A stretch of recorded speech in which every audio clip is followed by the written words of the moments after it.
Hi, it's Holly. So today I wanted to talk to you about learning to draw and I guess specifically how I learned to draw. So my background isn't actually in sort of 2D, it's more in 3D. I was actually trained as a model maker and that's what I went to university for. So I did a degree in model making and special effects. So that kind of involves, you know, sculpting, casting, making actual tangible things. It's not really about drawing or anything. I did go to college and I did foundation studies in art and design, which kind of, you do a little bit of everything. So we did a bit of life drawing, a bit of like pottery and textural things like that. We did a bit of, I can't even remember all the stuff we did. We did a little bit of everything. We did, I think, a little bit of graphic design, a little bit of illustration. I think it was just, you know, a bit of everything. So I've kind of never really been formally taught to draw, because what happened was when I was at college doing my foundation studies in art and design, my life drawing teacher told me I was no good at drawing, and it kind of put me off. So I didn't draw for years and years, not because I was particularly gutted about it, but more because I recognised that my strengths lay in 3D. So I just kind of pursued that and kind of forgot about drawing really. Like, I'd still draw for fun and because I enjoyed it. You know, I'd still like have little paintings in art shows and do all of that kind of stuff, but more because I enjoyed it. I don't think I would have ever thought it would end up becoming my job. You know, I wasn't confident enough at drawing. All the drawings I was doing were very much for me. And I hope this video encourages people to learn to draw, because I know it is something that I am so happy that I did, and when I started it seemed like an insurmountable challenge. I really didn't think, you know, it seemed so far away. And I think the funny thing is, I actually found the drawings that my art teacher back in college had told me weren't good. And they're fine. I think at the time I kind of, I took what she said on board and I thought, yeah, they're not very good, you know, whatever, like I'll stick to 3D stuff, and didn't really pay it any more mind. But now when I look back at them, they're valid and they're fine. So, you know, don't really listen to other people too much. Because if you want to do something, do it for you. Don't listen to other people. And so I guess moving on to how I ended up taking that next step to kind of like forcing myself to learn to draw, which I had to do. I knew I wanted to be a tattoo artist, and I guess I kind of saw my hurdles to making that happen for me in little stages. I kind of was thinking about what are the things that I need to do to make that happen. So, you know, I knew I needed to find my apprenticeship. Do you know what I mean? I knew I needed to actually learn to tattoo, but before I could do any of that, I needed to learn to draw. And that's hard, right? Like, how do you teach yourself to draw? I did end up going back and doing a couple of life drawing classes. I just found a place local to me and did some of that because I really enjoyed it. But I still didn't have that confidence, and I think I really found it scary, the thought that I would go to be a tattoo artist and someone would ask me to draw something and I wouldn't know how to draw it and I would feel stupid. I think that was a big kind of push for me to learn how to draw. So the way I learned to draw was it's a really boring answer. I just forced myself to do it. I wasn't very good. I think the way that I got my head around it was, right, you know, I'm not good at drawing. How am I going to get better? I'm just going to keep doing it until I'm good. So I would spend at least an hour or 2 hours a day forcing myself to draw, even though I hated it. And even though when every time I did a drawing, I'd always look at it at the end and be horribly disappointed with how it came out.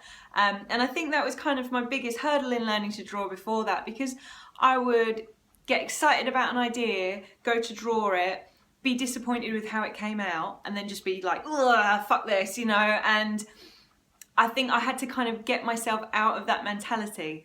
And so the way that I did it was, to just force myself to do it 1 or 2 hours a day.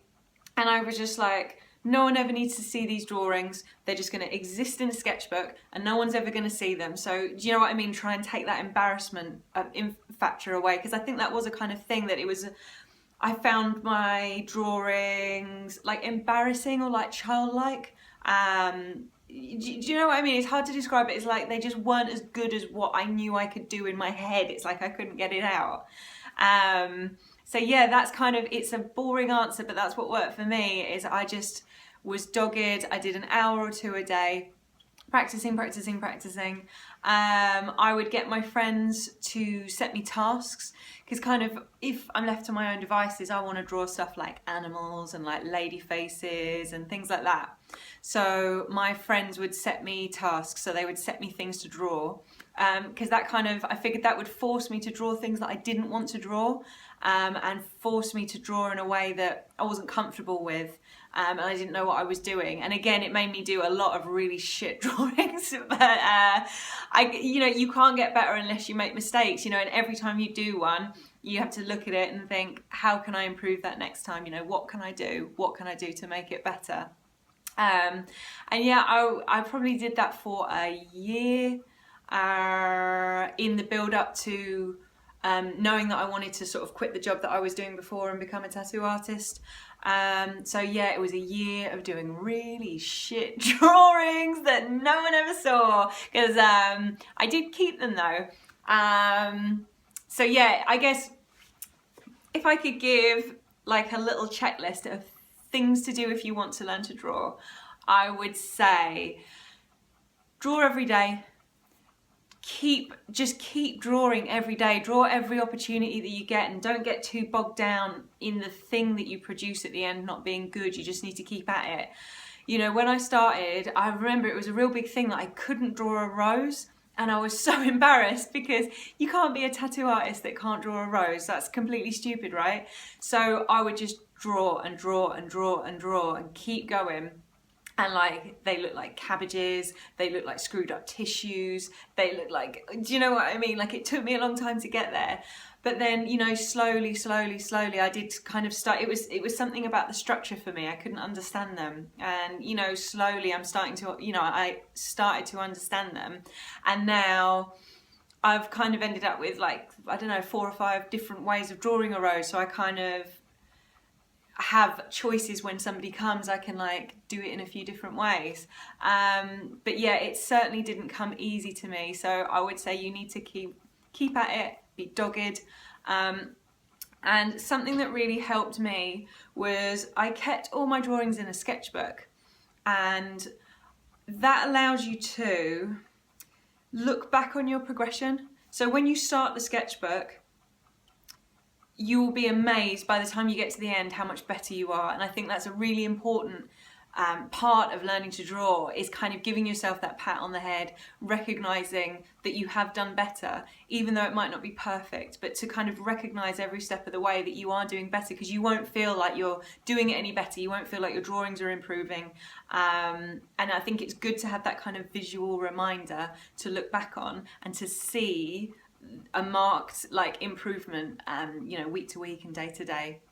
And when I say, draw every day, for me, I was drawing 1 or 2 hours a day. I was lucky that I was doing a job that kind of afforded me the luxury of kind of time, I guess, that I could do my drawings in between, and I was drawing on my lunch break, and, that's how I kind of got my 1 or 2 hours in a day. I guess you could do it another way. Like if you had a sketchbook, you could say, I'm going to fill up 1 page today. So, a page a day. And that's a good way to kind of break it up into, little chunks that again, it's a tangible marker. It's a tangible way of seeing that you've done something every day and you've worked towards your goal every day.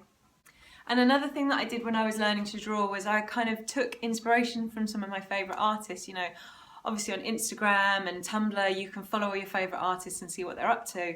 And I would screen grab pictures that I particularly liked of, artists that I admired. And then I would try to replicate it myself, I suppose, in a attempt to backwards engineer what gave it that little bit of magic, like what made it a lovely drawing. And every time being amazed at how simple things can look if you're very, very good at something, because then when you try and copy it yourself, it is not easy. It is really, really hard. So yeah, to sort of, I guess to summarize, I would say, be dogged, draw every day, keep at it, draw things that don't come naturally to you, because although you can't really see the reason at the time, they will make you better at other stuff, because sometimes you need a break from the things that you're naturally good at, because then when you come back to them, you'll be that little bit better.